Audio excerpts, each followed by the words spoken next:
So today we are looking at my 1947 copy of the United States Regional Cookbook. It was edited by Ruth Belsenheimer. I don't know. I'm pretty sure I completely destroyed that. Anyone knows how to pronounce that properly, please let me know. The book has some beautiful color photography as well as some black and white. And each section, as well as the cover page, has some beautiful illustrations. We're going to be looking at the southern region of the cookbook. Once again, more full color photography. And the artwork on this is beautiful, although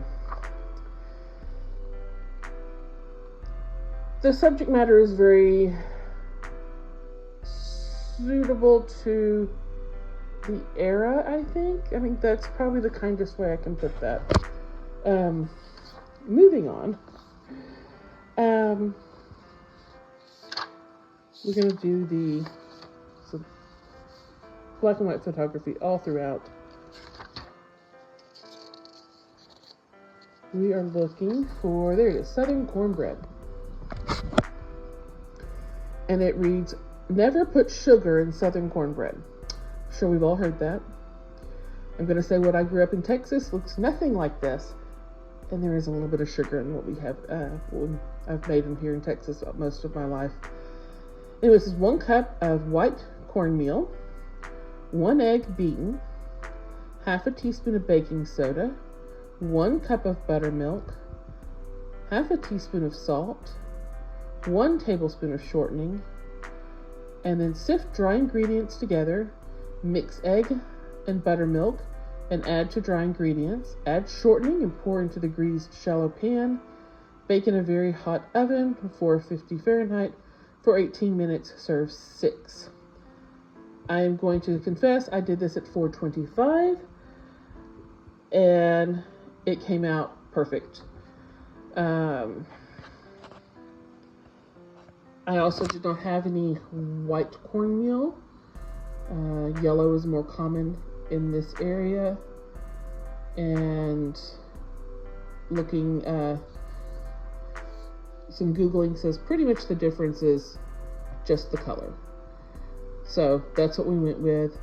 And for the buttermilk, I used the powdered buttermilk and mixed it with water that I have been using of late because I don't use enough buttermilk to keep it around the house without it spoiling. So here we have the cornmeal, buttermilk mixed from the powder and egg, shortening, baking powder, and salt. That's all that goes into this. So per the instructions, I'm going to sift the cornmeal, baking soda, and salt. I just use this mesh sieve because it is actually less messy than trying to use my little sifter with a handle.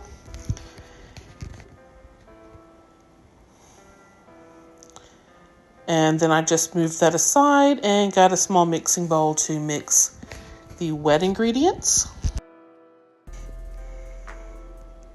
I also melted the shortening in the microwave because I wasn't sure how I was going to mix it in otherwise, considering where it went in the recipe.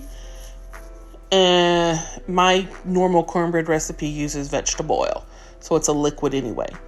But the 1 egg, it had a little spot, nothing really to worry about as this is just a fresh egg, although it did look weird and I ended up taking it out.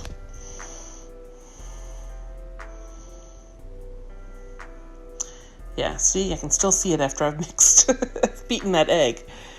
And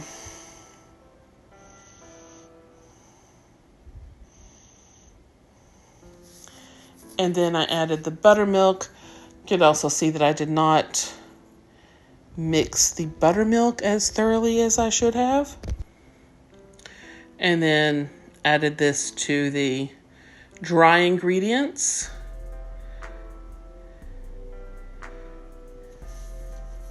and then added the melted shortening. I do say these earlier recipes don't always give as explicit instructions as modern day recipes. And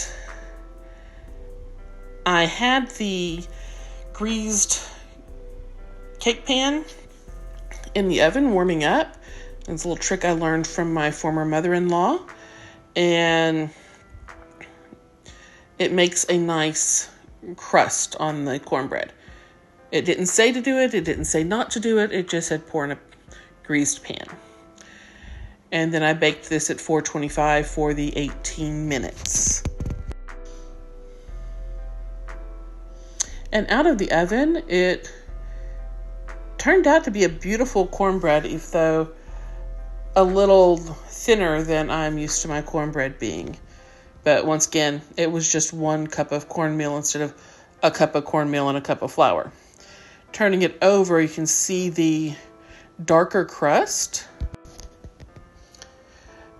This cornbread was a little chewier than the consistency I'm used to, but it was actually a delicious cornbread, and, well, I wanted it for my chili, so that's where it went.